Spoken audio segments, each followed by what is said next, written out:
Hello friends, સ્વાગત છે તમારું માકા સ્વાદમાં। આજે હું તમારા માટે ઘરે ખારી સિંગ કેવી રીતે બનાવાય તેની રેસીપી લઈને આવી છું। રેસીપી પસંદ પડે તો ચેનલને સબસ્ક્રાઈબ કરવાનું બિલકુલ ભૂલતા નહીં અને બાજુમાં રહેલા બેલ આઇકનને પણ જરૂરથી પ્રેસ કરજો, જેથી તમને મારા નવા વિડીયોની નોટિફિકેશન મળતી રહે। તો ચાલો શરૂ કરીએ આજની મજેદાર રેસીપી। ખારી સિંગ બનાવવા માટે સૌથી પહેલાં આપણે ગેસ ચાલુ કરી પાણી ગરમ કરવા મૂકી દેવાનું છે। તો આપણે આ વાટકી ભરીને સિંગદાણા લીધા છે, તો એ જ વાટકીથી આપણે પાણી લેવાનું છે। તો આપણા 3 બાઉલ સિંગદાણા છે, તો આપણે 6 બાઉલ જેટલું પાણી લઈશું।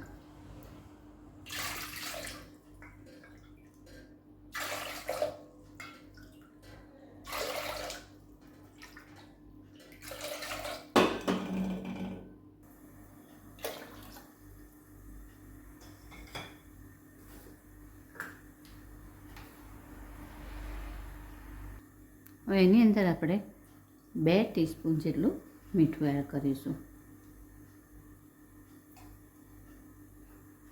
હવે આ પાણીને બરાબર આપણે ઉકળવા દઈશું। ખારી સિંગ બનાવવા માટે આવા સારી ક્વોલિટીના અને આવા મોટા સિંગદાણા આવે એવા લેવાના। મેં આ વજનથી 400 ગ્રામ અને બાઉલથી માપીએ તો 3 બાઉલ જેટલા સિંગદાણા લીધા છે। પાણી આપણું ઉકળી ગયું છે, તો એની અંદર હવે આપણા સિંગદાણા એડ કરી દેવાના।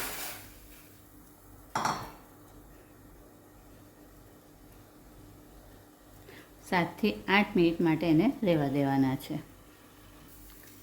7 મિનિટ માટે આવી રીતે ઉકળવા દેવાના અને 7 મિનિટ થઈ જાય પછી એને આવા કાણાવાળા વાસણની અંદર આપણે કાઢી લેવાના છે। તો આપણી 7 મિનિટ થઈ ગઈ છે, તો આપણે એને હવે કાઢી લઈશું।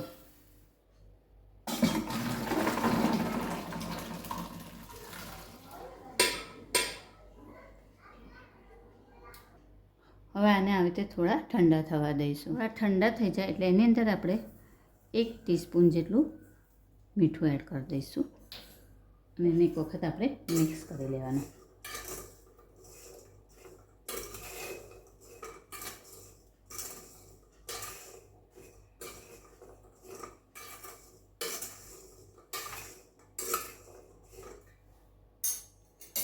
બસ આવી રીતે એને હજી બરાબર ઠંડા થવા દઈશું। સિંગદાણા હવે એકદમ સરસ ડ્રાય થઈ ગયા છે, તો હવે આપણે એને શેકી લેવાના છે। તો શેકવા માટે આવી રીતે એક કઢાઈ મૂકી દેવાની, એની અંદર મેં આ મીઠું લીધું છે તે એડ કરી દેવાનું। હવે એની અંદર આપણે આ સિંગદાણા એડ કરી દઈશું અને ગેસની ફ્લેમ સ્લો જ રાખવાની અને એને શેકવાના છે।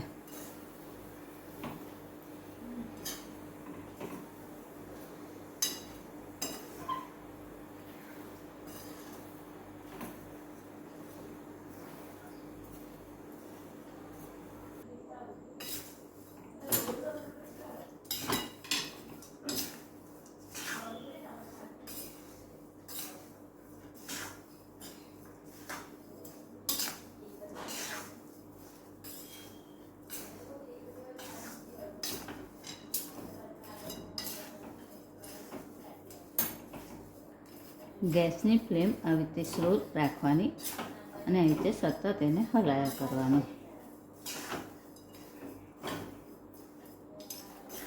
લગભગ અડધો કલાક જેવું થવા આવ્યું। આપણી ખારી સિંગ 99% શેકાઈ ગઈ છે। હજી 3 થી 4 મિનિટ માટે આપણે એને શેકીશું।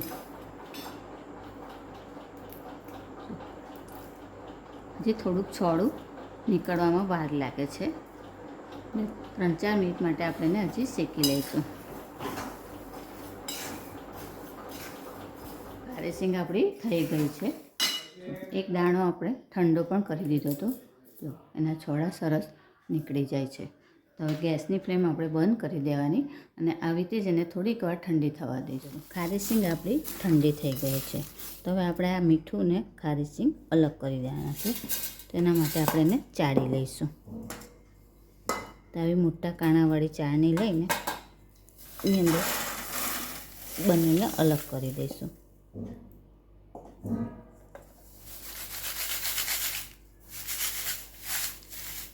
આવા જે મોટા મોટા કાંગડા હોય તે હાથેથી કાઢી લેવાના.